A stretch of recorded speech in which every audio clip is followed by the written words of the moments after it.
29-year-old Rebecca Riscotti talks fast. Printed t-shirts, we sold the t-shirts, we got the paddleboard. Her mind is even quicker. They solve a problem with money. She's very sharp, she's smart, but she was slow to believe it. I'm a very strong person, I'm a very strong female, I've always spoken up for myself. But for some reason, my natural instinct, when a guy with a deeper voice that's taller than me would say something, I'd be like, oh, I should listen to him. He's got the stature for it. And it took me years to trust myself. She trusted herself enough to go for it with a crazy idea. Rebecca Riscotti created CitiKitty, a potty training system for cats, which led to a strange encounter during her annual gynecological exam. And he's like, you should have that product on Shark Tank. So I'm slaying. I'm like, yeah, I've actually been on Shark Tank.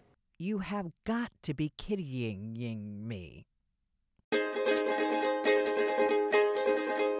Hello, welcome to CNBC Strange Success, the podcast about, well, strange successes. I'm Jane Wells, and this week's episode is about a millionaire with a million ideas. So successful, she's been on Shark Tank twice with 2 different products.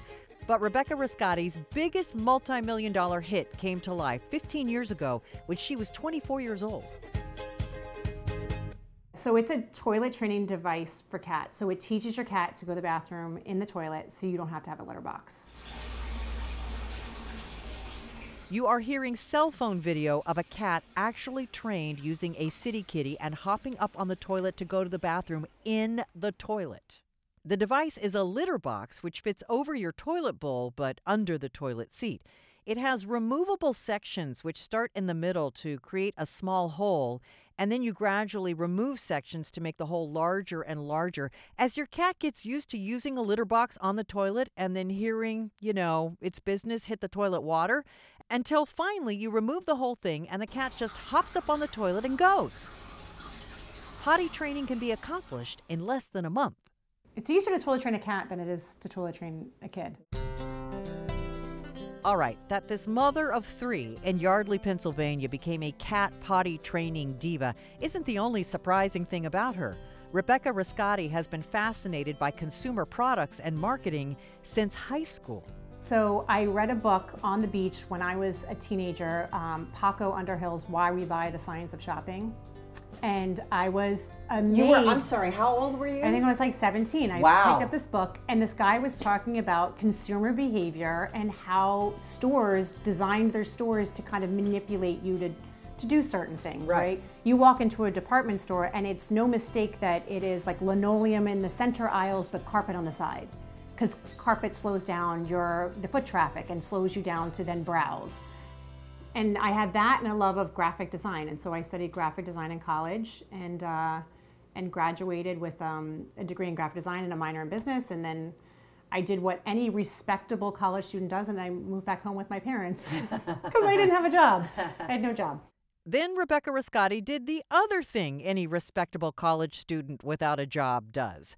She went to graduate school, in her case, business school. And there's a reason they recommend that you work before you go into an MBA program so that you can actually know what they're teaching you. And I remember sitting in a finance class thinking that I had no idea what they were talking about. But at the time, it was a complete waste on me. And so I dropped out. She got a job at a software company in marketing, but she hated it. She wanted to solve problems. I always thought it would be fun to start a business, but I didn't have the right idea. And it wasn't until I toilet trained my cat that this idea fell in my lap. It was screaming to me. It fell in your toilet. Yeah. Yeah. So this is how CitiKitty started in a ridiculously small apartment in New York City 15 years ago. And so my husband and I got married. We got this 500 square foot apartment, and I decided to toilet train the cat. And I had a family member whose cat had toilet trained themselves. So like literally they walked by the bathroom one day and their cat was up on the toilet going to the bathroom. And I thought to myself, I'm like, if that cat can toilet train itself, then maybe I can train 11-year-old Samantha here to use the toilet. She set out to teach her old cat a new trick. I did online research and I started to realize I was not the only one that would want to do it. Kitty toilet training. Kitty potty training. Potty training my cat. Toilet training cats. There was like hundreds of people talking about toilet training on forums. There was all these people talking on forums how they did it. They were going out to like pharmacies and buying sitz baths. Like sitz baths are medical devices, and using this medical device to toilet train their cat. Like you put it in the toilets? Yes. Kind of thing? Okay. Or like roasting pans. They were getting like a roasting pan for a turkey, hammering it down to fit in a toilet seat, and then doing the training with it. I have to give props to the first person I know to document cat toilet training is Charles Mingus. He's a famous jazz musician from the 1970s, and so he documented toilet training cats way back when. This is true. 40 years ago, jazz musician Charles Mingus made what he called a cat-a-log. It taught people how to toilet train their cats in 4 steps. Mingus claimed he trained his own cat, named Nightlife, in less than a month. Quote, "Don't be surprised if you hear the toilet flush in the middle of the night.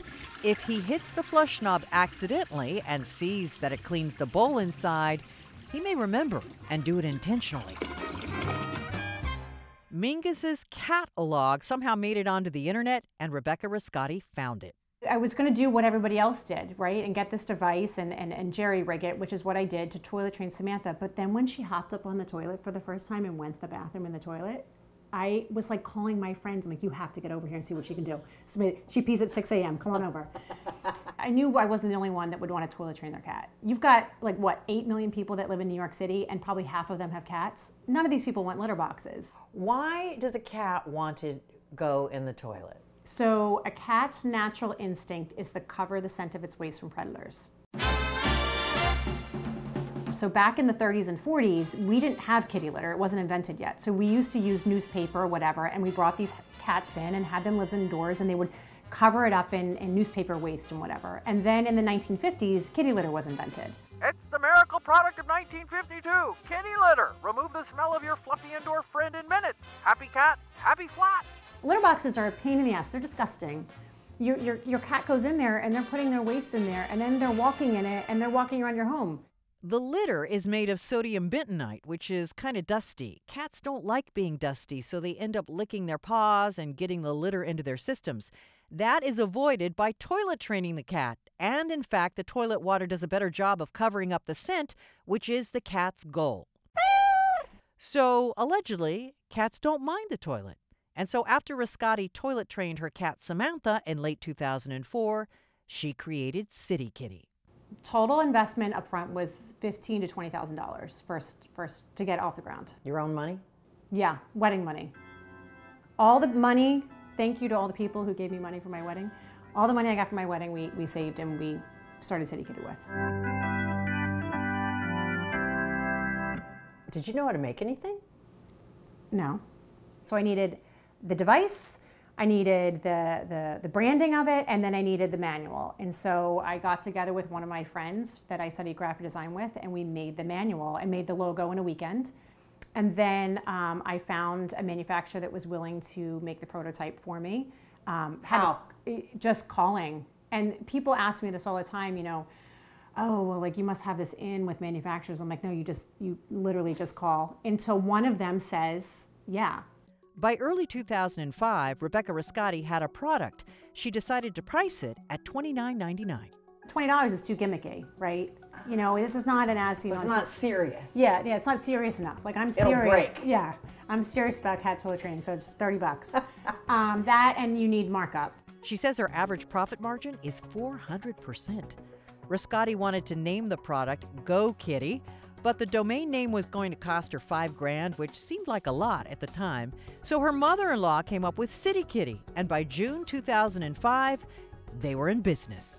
The first one I sold on eBay, and I remember laughing and being giddy that this guy, whoever bought it, I forget his name now, believed that this was a real product. It still felt like a joke to me.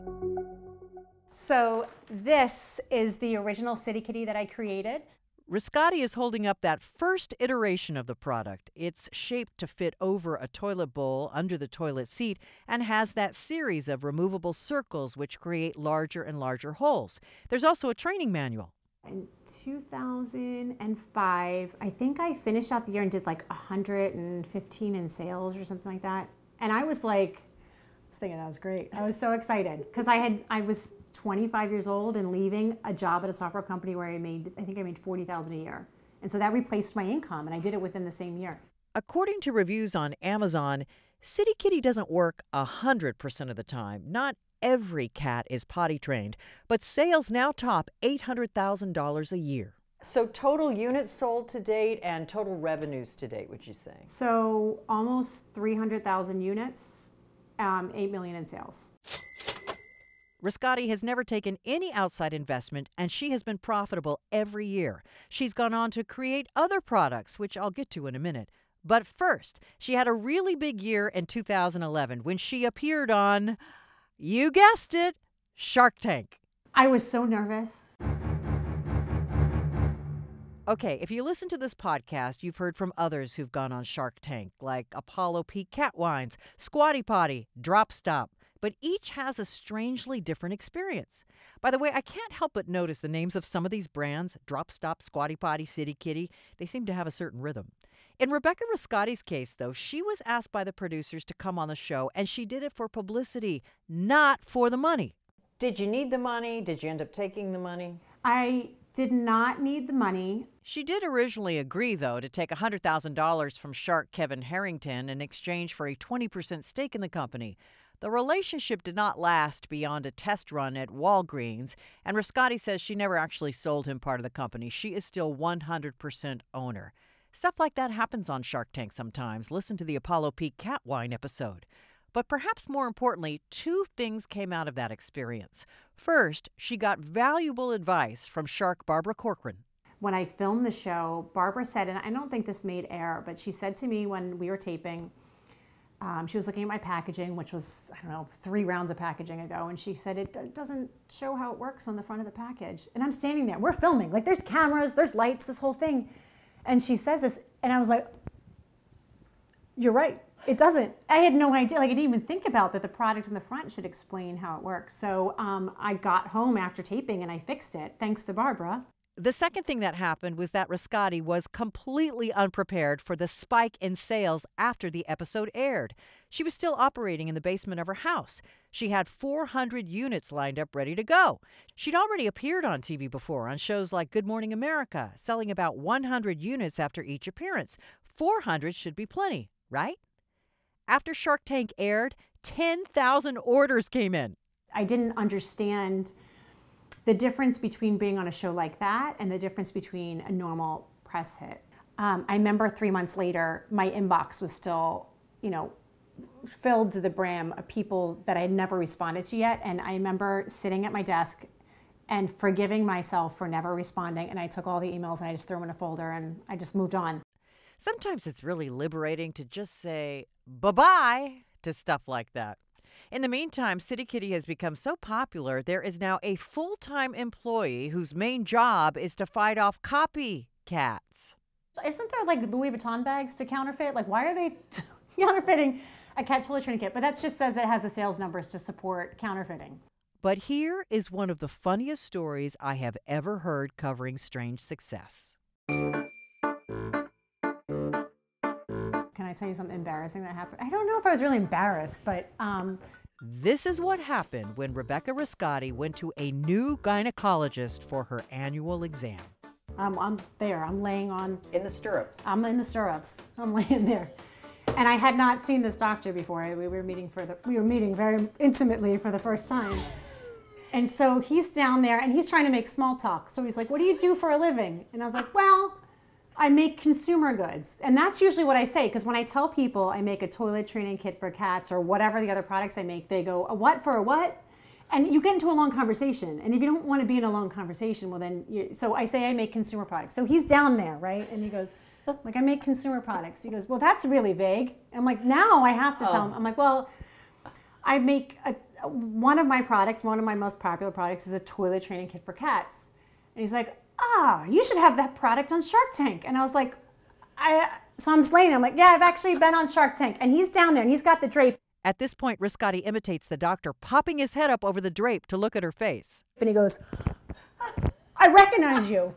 And I'm like, now you've seen all of me. You've seen all of me, sir.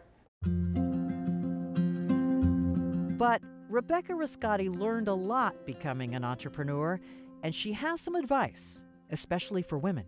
I used to compromise my values in business thinking that other people knew better than me, or that that when someone gave me advice that I had to listen to it or whatever. And so I ran into a few bumps in the road, kind of going down the wrong path a couple times. You know, I almost started manufacturing overseas. I'm so glad that I didn't. So I would say my biggest mistake was taking so long to trust myself and what I already know. And what's my natural instincts as a business owner, because it took me probably 7 years to kind of hit the point where I feel like I hit my stride. I guess my advice to any female entrepreneur is to really trust yourself and never, never, never allow the sex of someone else to dominate over what you already know.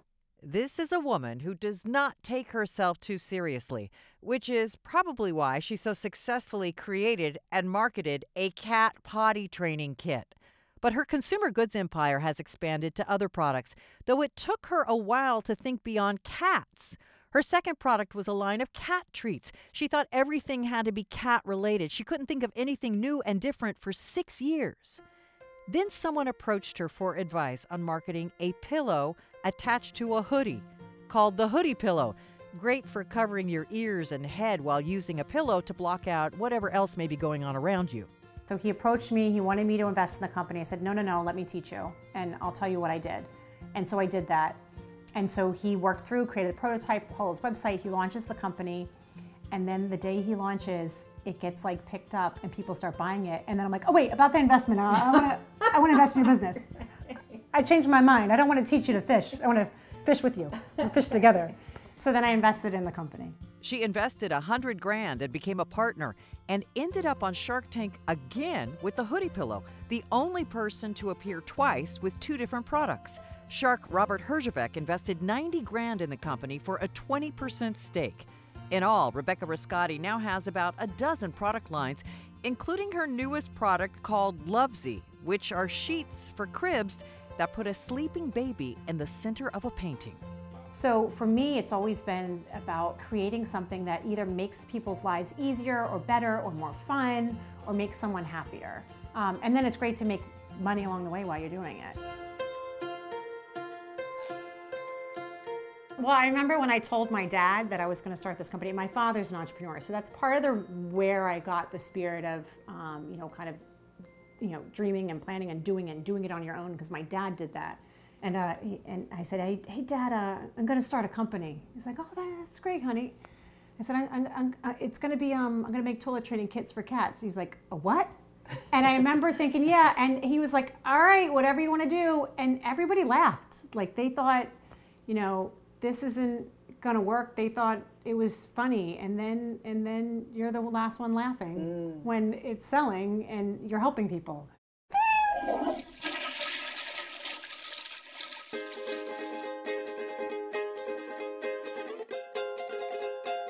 Thank you for listening to this episode of CNBC Strange Success. The podcast is written and produced by me, Jane Wells, along with producers Candace Goldman, Ellen Egith, and Nate Skid. Editing and mixing by Candace Goldman. Next episode will prove that you really can sell anything, even Canadian Air, in a can. Oh, it's sweet. Hey, if Fiji can sell you water, why can't Canada sell you air? Eh?